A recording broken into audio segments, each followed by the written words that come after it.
मुरादाबाद के कुंदरकी क्षेत्र के श्रवण कुमार की कहानी सभी की जुबान पर है। 12 साल का अमन 6 साल की उम्र से ही अपने परिवार का पालन पोषण कर रहा है। अमन का बात करण आंखों से अंधा और पैरों से दिव्यांग मां मीना सहित 2 छोटे भाई बहन हैं। अमन लंबे समय से ठेली रिक्शा चलाकर अपने घर वालों का पालन पोषण कर रहा है। अमन घर से बेहद गरीब है और अपने परिवार का एकमात्र सहारा है। अमन दिन में 100 रुपए से लेकर 200 रुपए कमाकर अपने परिवार का पालन पोषण अच्छे से कर लेता है, लेकिन परिवार पालने की वजह से अमन पढ़ नहीं पा रहा था। अखबारों और सोशल मीडिया के माध्यम से अमन की कहानी जब उत्तर प्रदेश के मुख्यमंत्री योगी आदित्यनाथ तक पहुंची, तो उन्होंने इस पूरे मामले का संज्ञान लेते हुए उसे तुरंत सरकारी मदद पहुंचाने के लिए मुरादाबाद के अधिकारियों को निर्देशित कर दिया। मुख्यमंत्री के आदेश के बाद जिले के आला अधिकारियों ने गरीब निर्धन दिव्यांग जनों के लिए प्रदेश भर में चलाई जा रही योजनाओं के अंतर्गत अमन के परिवार को 2.25 लाख रुपए और साथ ही अमन और उसके भाई बहन को सरकारी स्कूल में दाखिला भी दिला दिया। अब अमन मुख्यमंत्री योगी आदित्यनाथ की वजह से स्कूल जा सकेगा। गुरुवार को मुख्यमंत्री योगी आदित्यनाथ के निर्देश के बाद उत्तर प्रदेश राज्य बाल अधिकार संरक्षण आयोग के अध्यक्ष डॉक्टर विशेष गुप्ता सहित जिले के तमाम अधिकारी अमन के घर पहुंचे। डॉक्टर विशेष गुप्ता ने अमन के दिव्यांग मां मीना को साइकिल भेंट की और साथ ही अमन के स्कूल पहुंचकर वहां के अध्यापकों से अमन को विशेष तौर पर शिक्षा दिलाने के लिए बात की। डॉक्टर विशेष गुप्ता ने गरीब परिवार को आश्वासन दिया है कि उन्हें आगे भी सरकार द्वारा चलाई जा रही तमाम योजनाओं का लाभ दिलाया जाएगा। फोन नंबर है लेखपाल जी का है कि आपके यहीं बैठे जब साहब ने कह दिया था काम करा के छोटी सी दुकान खुलवा दो, जो भी वो करवा बिल्कुल बिल्कुल इस तरीके का हो जाएगा। ये जो बैठे रहे रोजगार से नहीं था। और ये किसने कहा था ये काम करो, ये किसने कहा परिवार का पेट पालने के लिए। अब नहीं करना कुछ काम, प्राय साइकिल हमने दे दी है मेरे बदली पापा बड़े हो दिखा दो इसे ठीक है। माता जी के नहीं आप वो काम उसको दे दो, किसी को बेच दो, ठीक है। ठेली को खींचने का और अधिकारी आ रहे हैं अभी उसके लिए और अभी तुम्हारी व्यवस्था करेंगे। पढ़ाई पर ध्यान देना पूरा कौन सी क्लास में हुआ था? कौन सी क्लास? कक्षा कौन सी? कक्षा कौन सी? 5 और इसका कौन से में हुआ? 3 में और इसका 1 में हुआ। अब तुझे ध्यान करना है, अब रेजिमेंटल पढ़ना है, मेहनत के साथ पढ़ना, बड़ा आदमी बनना है यार। बड़ा मुख्यमंत्री जी सबसे बड़े मुखिया हैं, तुम्हारा ध्यान दिया। हाँ वो है, अभी आ जाएंगे तो थे बच्चे सर। संदेश ये है कि मुख्यमंत्री जी के अंतर्गत बच्चों में दाखिला कर दिया होगा। क्या अब इन बच्चों को किस प्रकार से एक्स्ट्रा ट्यूटोरियल देकर इस प्रकार से चाहे टीचर को लगाना पड़े, बीएसए साहब से भी करेंगे आने वाले थे अलग है उसका फॉलोअप करना है कि इसकी रिपोर्ट संज्ञान लेने का मेरा अधिकार है। इनको अलग से चाहे अगर टीचर की भी जरूरत पड़ती है अलग से, तो चाहे बीएसए साहब से कहना पड़े आसपास के घंटे तो एक्स्ट्रा ट्यूटोरियल। कारण यह है कि वो बच्चे भी सामान्य है, ये बच्चे भी सामान्य है लेकिन पढ़ने का सामान्य है।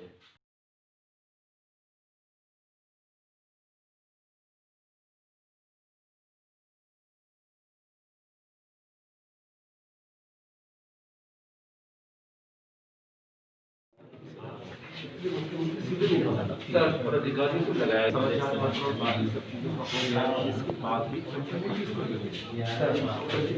अधिकार संरक्षण आयोग की तरफ से जो 18 साल से कम के नाबालिग बच्चे हैं उनका संज्ञान लेना और संज्ञान लेकर सरकार के संज्ञान में लाना, ताकि वो जो टारगेट ग्रुप है ताकि उसको लाभ मिल सके। यहाँ एक काफ़ी बड़ी घटना, अमन नाम का एक नाबालिग बालक जो रिक्शा खींच रहा था, श्रम का कार्य कर रहा था, उसकी निगाह सीधे तौर पर समाचार पर आदरणीय मुख्यमंत्री जी की निगाह में आया और तुरंत उन्होंने प्रशासनिक अधिकारियों को आदेश दी ताकि ऐसे परिवार का और बच्चों का पुनर्वासन हो सके।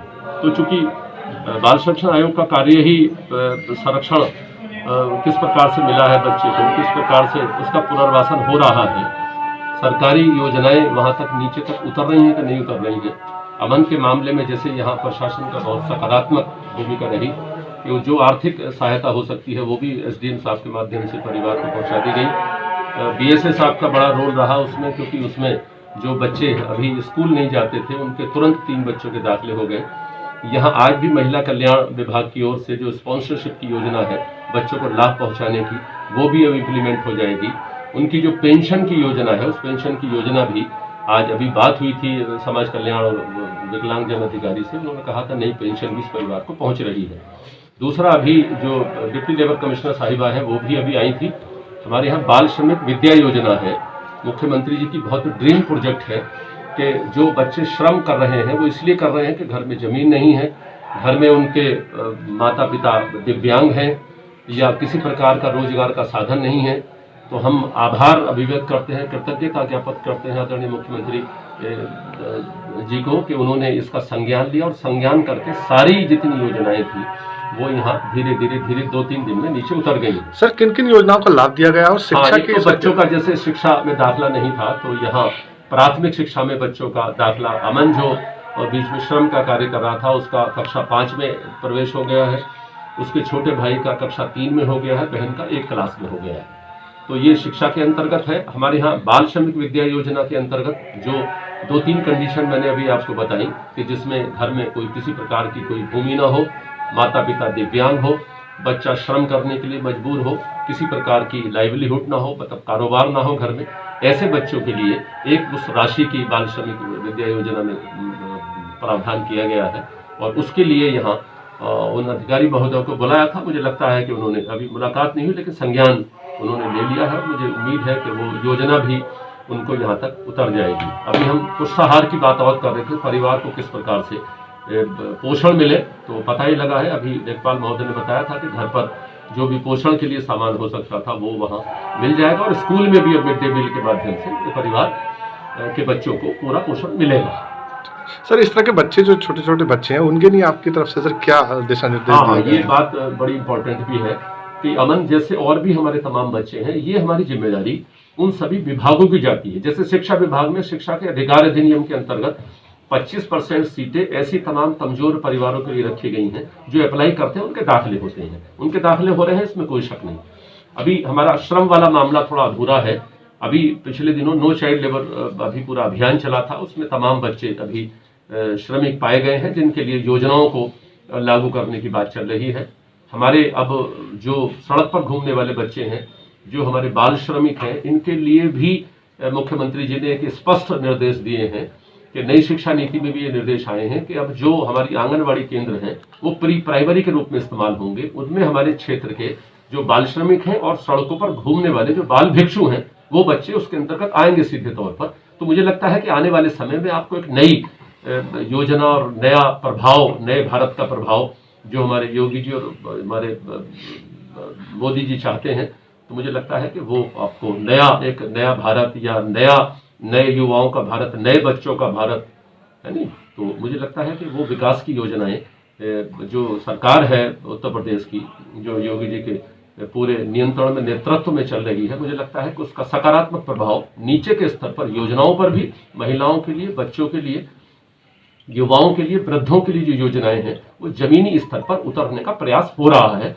ये सब अधिकारियों के लिए एक संदेश भी है कि हम सभी मिलकर इसका फॉलोअप करें, इसको देखें, इसकी मॉनिटरिंग करें, ताकि इन योजनाओं का लाभ न केवल आम लोगों को मिले बल्कि समाज के आखिरी छोर पर रहने वाले जो हमारे गरीब और कमजोर परिवार हैं उनको भी योजनाओं का लाभ पहुंचे। जो है हमारी जो मदद की थी, अच्छा, डीएम साहब ने दिया हमें 2,25,000 का चेक। अच्छा, हमारे बच्चों की पढ़ाई के लिए, खर्चे के लिए जो हम मजबूर है, तो उन्होंने हमारी मजबूरी के लिए जो है इस पानी के लिए हमारे साथ अच्छा किया। वो आंखों से कतई अंधे हैं, बिल्कुल निपट अंधे हैं, मैं विकलांग हूँ। इसके लिए बच्चों की के लिए जो है का 25 का।